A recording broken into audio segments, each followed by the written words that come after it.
It's been raining for about 7 months now at this stage. So much for summer, eh? But yeah, so it's an endorsed Rover Streetwise video for you today. Just kind of giving you a little update as to what this car actually needs to get it back on the road properly and to get it all spick and span and lovely, which are words that have never been associated with Rover Streetwises. First thing first is the heater, or the fan.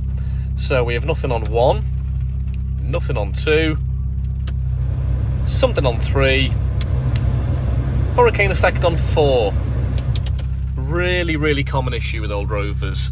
It's the resistor, which lives in behind the glove box here in the dashboard. So it's a cheap, relatively easy fix. I'll get around to doing that at some stage. Next up is the exhaust, which, as you can hear, is quite throaty. Let's have a little look at all the fumage. Yeah, have a look at some of that. So yeah, that badly needs doing. I think it's the back box which is completely shot. Don't know how much that's going to cost me. Don't know where I'm going to get a Rover back box in Ireland. Goodness knows. But I might just see if I can, I don't know, fill it with some polyfiller or whatever and see if that'll do the job.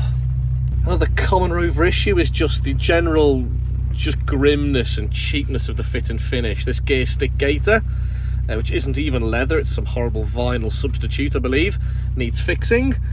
They are available online, so that should be pretty easy to find and pretty easy to fit, but it will mean taking off this centre console bit here, which I had to do when I whipped the carpets out to fix the numerous leaks, all of which are still holding. We'll get onto that headliner now in a second. The sunroof is still watertight, amazingly.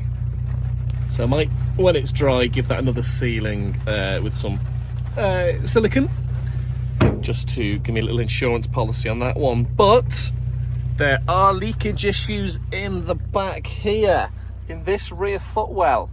I can't get out and show you because I get really wet with the rain, but I can assure you that it's very squelchy down there. I believe it's most probably the cellophane membrane which lives in behind the door card, and it's come off. When I first bought the car, I whipped that door card off because it was leaking. There's like a glue that goes all the way down the bottom that had all separated and gone dry. So I just kind of patched it up, but obviously didn't do a very good job, unsurprisingly, so that's leaking again. I kind of thought over the summer, not something to worry about, but because it's been raining since about 2011 up here, you're gonna have to get that fixed. And I hate doing door cards. I despise taking off door cards and refitting them because I've done loads of them, but I can never quite ever get them to match the way they were put on in the factory. So, oh, did you hear that? That wasn't me revving. Oh, hang on a second. Right, okay, so my foot isn't on the accelerator, as you can see there. Excuse the knackered trainers. And we've just started to rev. So, yeah, that's fun, isn't it? Engine just coming up to temperature a bit. Let's give it some revving.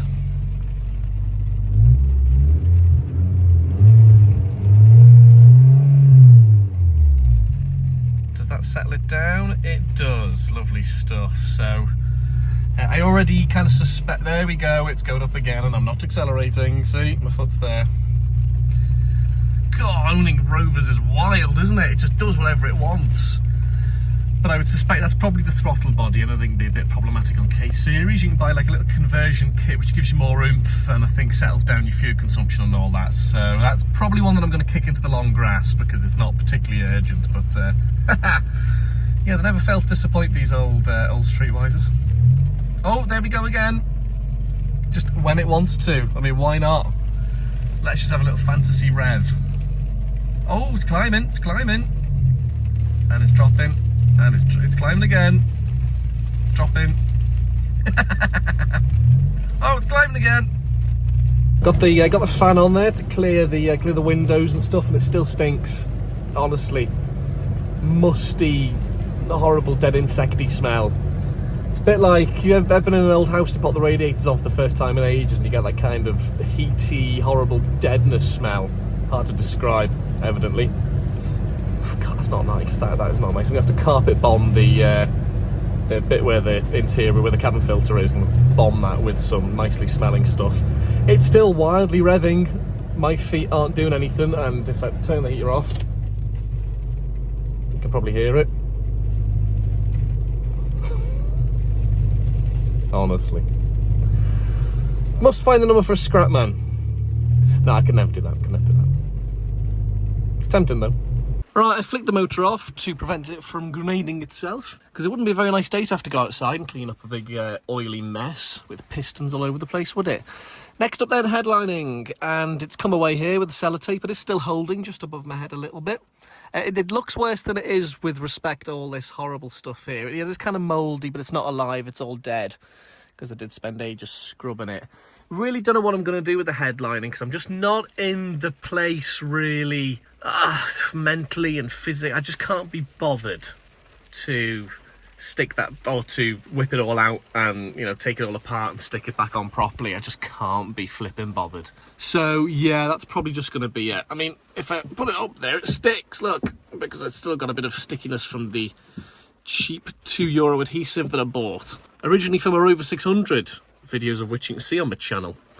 But that's starting to fail and it's just going to fall down again, isn't it? We've got a little patch up here as well that needs gluing back on, and it's just a matter of time before it all flipping well falls. So yeah, that's going to need looking at some stage. And also you can probably see, again, I can't really get to it because I'm stuck here at the front of the car, but if I zoom in, you can see the stitching has come away on that rear seat there, so anybody that sits in it is likely to damage it. Not their fault, just because it's really, really poorly made. As is all of the car. Hence why Rover went out of business about a year after this thing rolled off the production line. And don't expect to ever know what time it is in my Streetwise, because the clock's knackered as well. Let me just pop the ignition on. This is a waste of time because you're not going to get to see anything. You can press these buttons. Until the cows come home, the clock is knackered. And actually, clocks are really, really hard to find. And quite expensive too. So, don't know what I'm going to do with that. There are a couple of cheaper Land Rover clocks knocking about eBay. Do they work? Anybody know? Leave a comment if you have any idea what clock I can substitute that with. The rear wash and wiper has never worked on the Streetwise since I bought it. It's a really common failure point on Streetwisers and 25s. I think it's because of the union and kind of coupling point between the body and the boot lid. The wires in there kind of get crushed as you open and close it down the years. So, look, the rear wiper isn't a requirement for an NCT, an Irish MOT, so I'm just not going to bother with that because, again, it looks like an absolute horrendously awkward and tricky job. Thankfully, though, the rear demister does work. Another really common trim issue with Rover 25s and Streetwisers are the door handles and the door pulls. They just come apart in your hand. I did buy this one though, which is a replacement, and then realised, of course, that I had bought the wrong side because it's me, and I'm a little bit short on brain cells. Hence why I buy all these terrible cars. This one over here is sort of in place, but will kind of come off dead easily if you're not careful. I'm not going to try and force it off because that'd be stupid. And yeah, they're actually not too cheap to replace either, frustratingly. Now this isn't something that I'm going to be able to repair, but it is still bugging me. I managed to damage that with the chuck on my drill when I was cleaning the dashboard and the windscreen with one of my little brush attachments. It just frustrated me because, I mean, this car has so many issues that I inherited. Never mind adding more myself. Yeah, not much to be done then on this.